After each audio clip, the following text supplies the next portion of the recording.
Hello, everyone, and welcome back to a segment of creating awareness of what domestic abuse may look like. Now, this is going to be part four of our series of character styles of an abuser while they're in their abusive mode. And again, I gained this information from the book, Why Does He Do That? By Lundy Bancroft. And I do want to also add that I didn't add to the previous videos is that a lot of the information I'm sharing is verbatim because I want to be as accurate as possible with sharing these character styles. So let's get on with this week's segment. As normally, we will start with a scripture, and this is going to be from Proverbs um, chapter 29, verse 22, the King James Version. An angry man stirreth up strife, and a furious man aboundeth in transgression. So, our first character style is going to be the victim. The victim life has been so hard and unfair for the victim. Let him tell it. It has been burned by people he trusted, and his intelligence has been chronically underestimated, and his good intentions have been misunderstood. The victim appeals to a woman's compassion and desire to feel that she can make a difference in his life.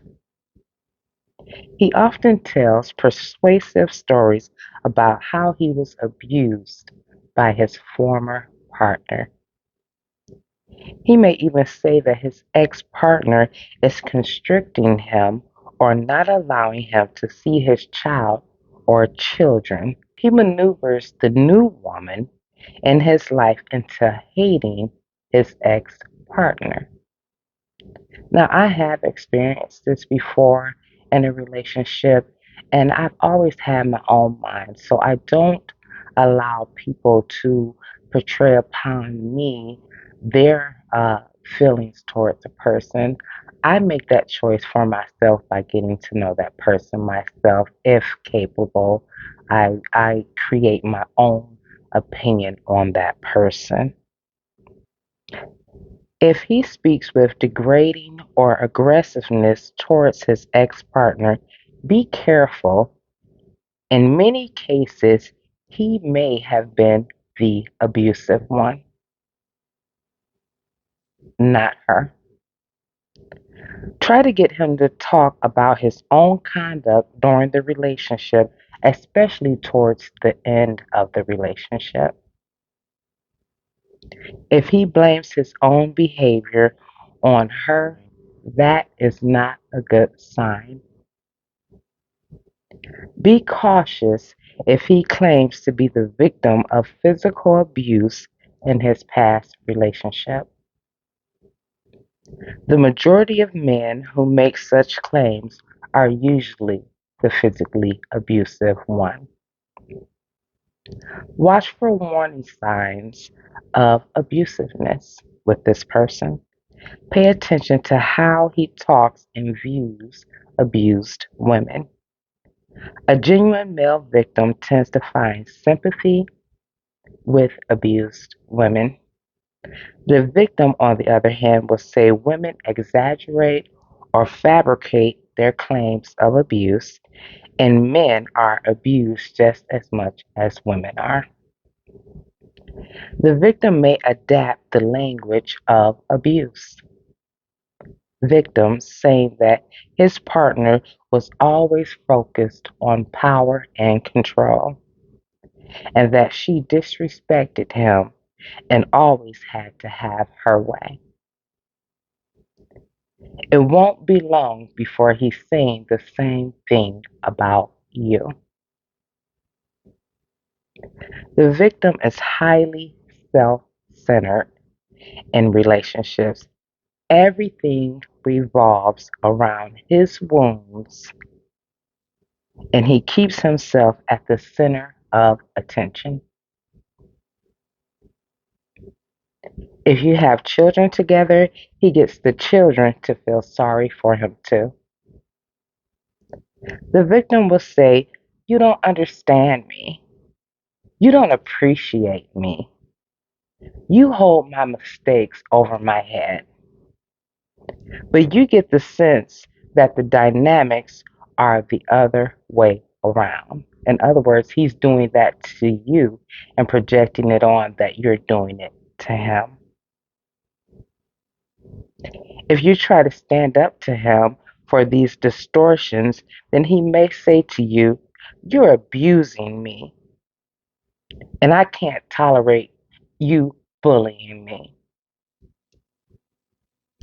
The victim will not only accuse you of abusing him, but also his neighbor, his boss, the guy down the street, the cat next door, the dog around the corner, the bird that flew away. Everyone is always wrong, and the victim is always blameless. The victim may even say, "I put up with my ex partner's abuse for years and I never fought back until I couldn't take it anymore and decided to give my partner a piece of what they were doing to me." His capacity into changing the truth or distorting things to be the opposite of reality is the cause of his abusiveness. If you decide to leave the victim, you may find yourself feeling guilty for wanting to leave him because his life was so hard. It may make you feel reluctant to wanting to leave him. You may worry that he won't take care of himself if you leave him, or he may starve himself or wither away in depression. The victim knows how to present himself as helpless and pathetic so that you'll find it harder to take your own life back. The central attitudes of the victim: everyone has done me wrong, especially the women I've been involved with. Poor me. When you accuse me of being abusive, you are joining the parade of people who have been cruel and unfair to me. It's justifiable for me to do whatever I think you're doing to me and make it worse until you get the message. Women who complain of mistreatment are anti male and out for blood. I've had it so hard that I'm not responsible for my actions. So, our next character style is the terrorist. The terrorist is highly controlling and highly demanding. He frequently reminds his partner that he could rip her to pieces or he could kill her. He doesn't necessarily beat on her, he just threatens her and terrorizes her through statements and bizarre behaviors. Unlike other abusers, the terrorist is sadistic and he gets pleasure out of causing pain and fear and cruelty. He finds cruelty thrilling. He was most likely abused as a child. The terrorist's problems are much too deep for a partner to solve because they are a complex weave of psychological problems with a typical destructive behavior as an abuser. You must focus instead on getting yourself safely away from the terrorist. The terrorist's top goal is to paralyze you with fear so that you wouldn't dare think of cheating on him or leaving him. The trauma of living with this kind of fear can make it hard for you to strategize your own safety. The first critical step is to seek out counsel or call a domestic violence hotline, and you can safely do that. When you finally do leave the terrorist, he may stalk you or threaten you, and this may continue for a long time.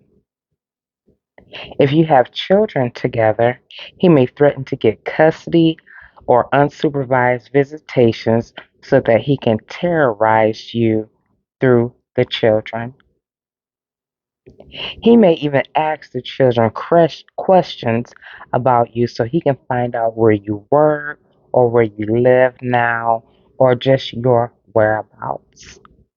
It is essential that friends, loved ones, the court, and your community understand the risk and give you support and protection that you need while simultaneously taking steps to hold the abuser accountable.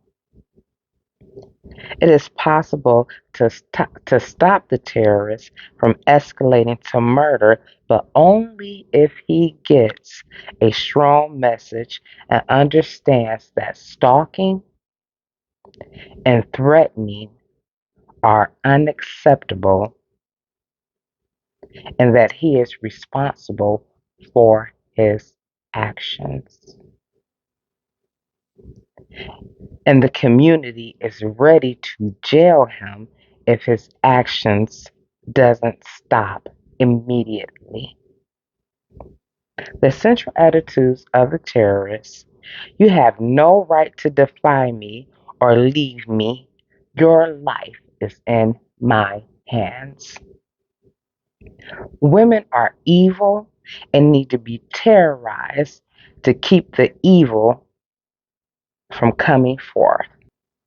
I would rather die than to accept you have a right to anything. The children are one of the best tools that I can use to make you fearful. Seeing you terrified is fulfilling and satisfying. So, this concludes our series of the character styles of an abuser while they're in their abusive mode. Make sure you like me on all of my social medias. And if no one told you that they love you today, I love you. Have a blessed week.